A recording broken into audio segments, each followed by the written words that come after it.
Hello, and welcome to the Secrets of Happily Ever After podcast. I'm your host, Monica Tanner, and today's episode is a really good quickie episode because I have so much going on right now, and people have been asking me, but also complimenting me on the way I'm handling so much busyness and change. And so I wanted to do a quick episode that would not only give you some tips and tricks to handling some chaos, because life can get chaotic at times for sure, but also on how to engender more teamwork working with your spouse to get it all done. So this month has been extremely busy for our family. It started off on May 3rd when my son got married. So we had a wedding and I was responsible for catering a luncheon for 125 wedding guests, not even in my own state. So I had to travel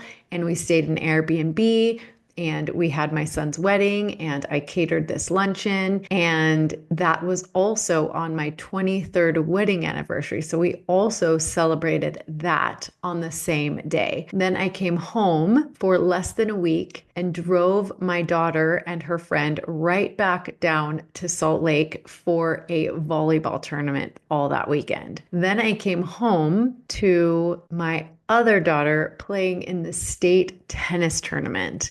And then I had a whole bunch of family come into town to watch the state tennis tournament, as well as my daughter graduating. So she graduated from seminary, which is she did all 4 years of a church class in high school. And then we have the tennis banquet tonight. And then tomorrow, she actually graduates from high school with honors and all kinds of other cool chords of things that she has accomplished this year. So we're super proud of her. And then my company that all came into town for her graduation and for state leave. And then we're going on a trip. And this is a very fun trip. We're taking my entire family of 7 now with my daughter-in-law, as well as 9 friends for my kids, and we're basically going camping on a lake. So if any of you guys are familiar with Lake Powell, you go on a houseboat and you basically camp or glamp for a week. You have to bring all of your food, all of your bedding. We have to bring boats and life jackets and gas and all the things. It is a lot to prepare for. And all of this among my younger kids finishing up school and sports and all kinds of other things happening in the background. So not to mention the fact that I'm still seeing clients, I'm still recording podcast episodes, I'm still doing interviews, and I'm finishing up my book. So it's a lot. And so I wanted to jump on and record an episode about how I handle all the chaos without absolutely losing my mind. Because I have had to stop and not only take the compliments my friends are giving me, but also compliment myself like, good job, Monica. You are crushing this. And so my number one tip for handling a ton of chaos and doing it with my partner as my teammate and not my adversary, and not losing my mind and getting grumpy at him for not pulling his weight and all of the things. The first thing I do is every day I wake up and I say a prayer. I'm like, Heavenly Father, today's a big day. Help me to know what is the most important things for me to accomplish today. And then I listen for a little bit. Have you ever heard the term pray with a pencil? This is what I do every morning. I pray with a pencil. I either do it in my bed and write in my little notebook next to my bed, or I go into my office where my agenda and my to-do list and my calendar and all the things are. And I just say a little prayer and I'm like, Heavenly Father, help me be able to sift out the things that are not essential and focus on the things that need to be done today. So that is the first thing that I do to set myself up for success during the day when there are lots of things going on. And the second thing I do is I ask for help.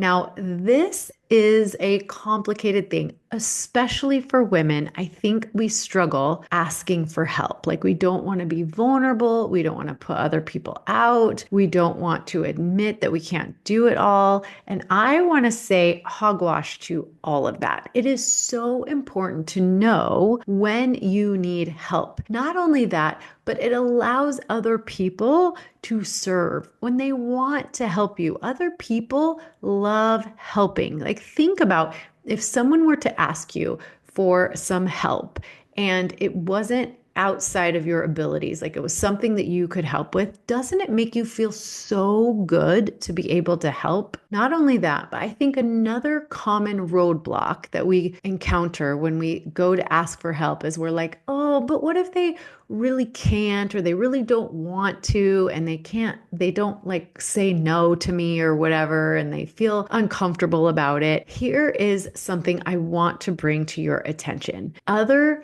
people need to be in charge of their own boundaries. So if you ask for help and somebody agrees to help you, you can just assume that they are able and that they want to help. And if that's not the case, they need to worry about that, not you. Don't not ask for help because you're trying to protect somebody else. You are giving them the opportunity to exercise their boundaries. Like, if they can't do it, they should be able to say no to you. That's something that they should learn. And if they can do it, then they're probably super excited and grateful for the opportunity to help. So either way, you're giving them the opportunity to grow. So you can be happy about that. So asking for help is so important, especially when you're way down. So I have asked for so much help this month. I had a friend of mine who's really good at planting came over and helped me plant all my flowers, helped me go through my flower beds and like pull out this old dead stuff. And she loves planting and she was so happy to help in that way. I've also asked for lots of crock pots. I've had my sister-in-laws help me. They've come over late into the night and like help me prepare food. My husband has been so extremely helpful. And right now, this is a cool story. So my son and his wife are in town. They've been here for a few days. And one of my favorite things is watching when my new daughter-in-law is busy in the kitchen. She'll either be doing the dishes or she was making cookies to help get ready for this trip that we're taking. And my son will come up to her in the kitchen, wrap his arms around her and say, "How can I help?"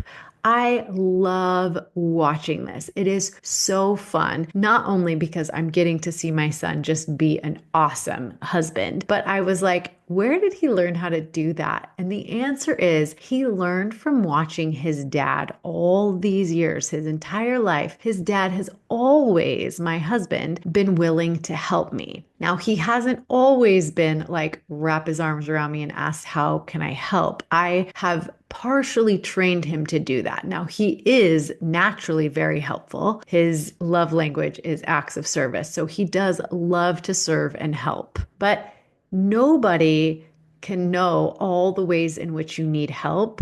Like, he can't read my mind. And so I've had to ask for help in a lot of different ways, in a lot of different circumstances, so that he knows the exact kind of help that I need. So for example, at the beginning of this month, I knew that sleep was going to be of utmost super uber importance, because if I don't get enough sleep and I'm burning it at both ends, I can tend to get really, really anxious. But as long as I'm sleeping and my brain is functioning properly, I do really, really well. So at the beginning of this month, when I knew there was going to be so much going on, I said, "Love, will you help me make sure that I'm getting enough sleep?" And he was like, "Yes." So sometimes when there's things going on late at night, or the kids are still out on the weekends, or if I'm just like feeling exhausted, he's like, "You go to bed, I will handle this," right? Because I asked him ahead of time to help me make sure I get enough sleep. Another thing I asked him to help me with is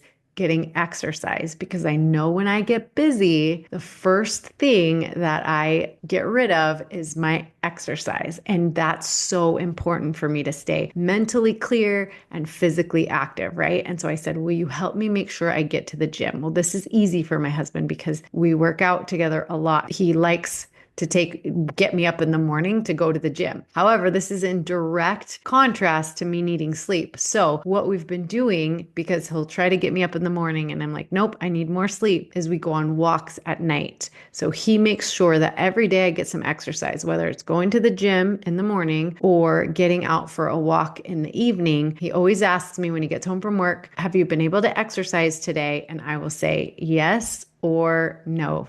And then he'll either make me go to the gym with him or we'll go out for a walk or whatever. So the two things I asked my husband explicitly for help at the beginning of the month that I knew I was going to need help with is sleep and exercise. And then, eating healthy, which I can take care of, making sure that I'm eating healthy foods and stuff like that. Really, really, really important. So that in and of itself is just really important. Now, you might be saying to yourself, okay, Monica, this is all great, but my husband doesn't help or my spouse doesn't ask, what can I do to help? Here's what you do in that case, because the reality is your spouse probably does want to help you. They probably are interested in helping with when things get really chaotic and there's lots going on. But sometimes the way we ask isn't beneficial, or we tend to complain like, oh, my spouse never helps around the house. They never pitch in. They're so lazy. They just come home from work and they sit on the couch for the rest of the night and they never help. And I do everything, right? We complain about it, and that's definitely not going to get us what we want. So here are some statements or questions that you can try to get your spouse to be more helpful. So if I'm busy in the kitchen working on something and I notice that my spouse is sitting down or not like necessarily working on anything, I'll say, hey, love. And you can insert any phrase, any like term of endearment, right? Like don't say, hey, brah. That's what my teenagers do. That's not helpful. But like honey, love, darling, whatever you call each other, schnookums. I could really use some help right now. Would you mind ... holding this bag for me, or taking the cookies out of the oven, or stirring this while I'm doing that, whatever. If you are really specific and you're kind and you ask for help, most spouses are going to stop what they're doing and want to help you.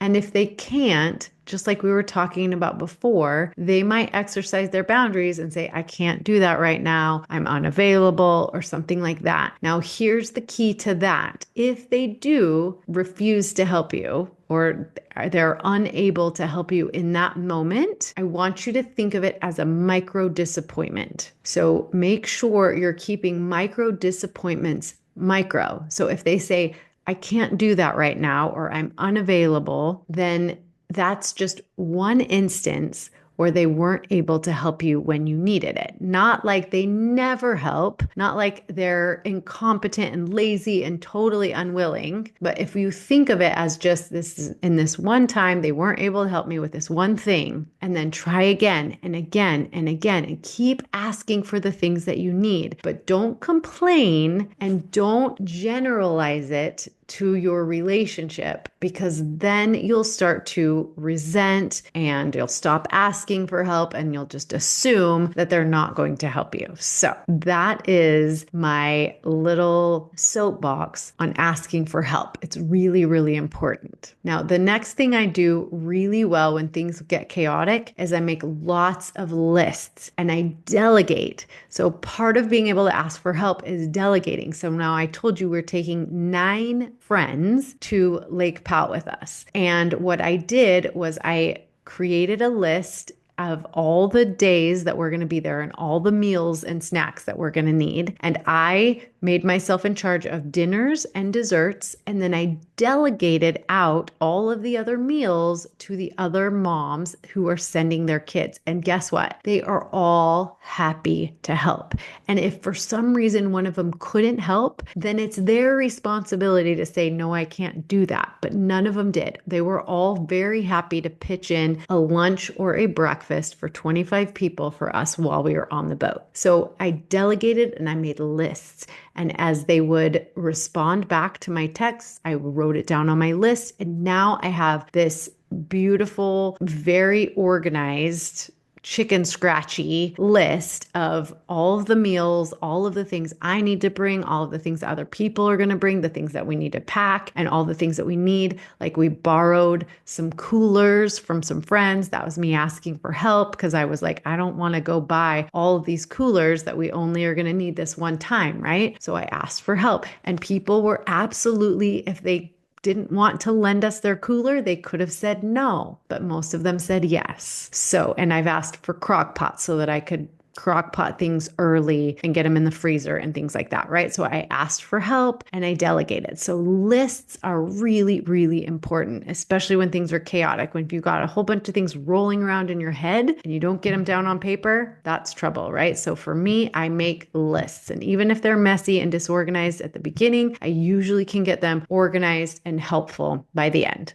All right. Number 4, I think we're on. Tip to stay sane in all of the chaos and feel like a team when you're doing it is saying no often. I say no a lot, probably not as much as I should, but I do say no. So for example, if my son texts me from school and says, Mom, can you bring me something to eat? I will say, no, next time or tomorrow, you should pack your own thing to eat if you don't like what's for lunch, right? I am not going to stop all the things that I'm doing, especially if I have appointments or interviews or things that I can't not do to bring you lunch. You should have thought of that beforehand. Now he's 13. He doesn't think ahead very well, but this is an opportunity for him to learn that if I don't think ahead and be responsible for my own food, then I'm going to be hungry or I'm not going to like what's for lunch or whatever. And my mom might say, no. So it's very important to say no. Or there are grad parties and all kinds of other things that are also happening. And I haven't been able to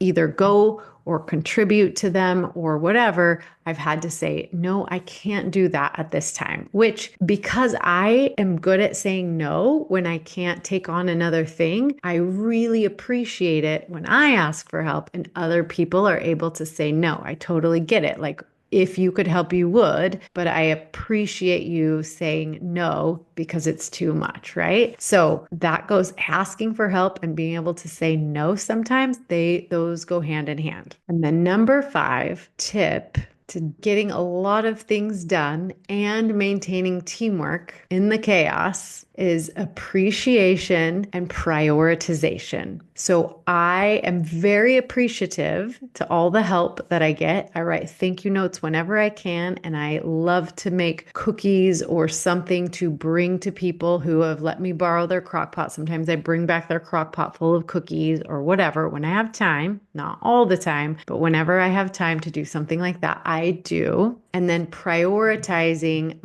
myself. So if I need sleep, I'm going to sleep. When I need to go exercise, I go exercise. And I prioritize my relationship. So I make sure that I still make time for Ben and I to go for walks every day. We go through the things that we're working on, the things that we need help with every single day. We make a little bit of time to connect emotionally and talk about our day. And then we make sure we go on date night every single week. We do something fun. We just scratch all the things that we have going on and we just go and do something fun. And then at the end of all of this chaos, we make sure that we have a trip planned. So those are my 3 ways to stay emotionally connected. It's daily connections, weekly date nights, and yearly trips. So we make sure that no matter how chaotic and busy that it gets, we're prioritizing those 3 things for our relationship. All right, so that is 5 tips or 5 ways that I maintain my sanity and also my strong relationship and teamwork with my husband when things get crazy chaotic. So just to review, number 1, I start off every morning with a prayer. What is needful today? Number 2, I ask for help. Don't be afraid to ask people to help you. Number 3, I make lists. I do brain dumps. I write lists. I organize it as I go, but I live and die by my lists. Number 4, I say no as often as I can. If something is too much, if I can't do it without being resentful and frustrated about it, I say no. And number 5, appreciation and prioritization. I make sure I say thank you and I make time for the things that are most important to me, especially my relationship. So thank you guys so much for spending this time with me. I hope that you guys have a wonderful week and that you keep prioritizing each other in the chaos. And I will see you next week, same time, same place. And until then, happy marriaging.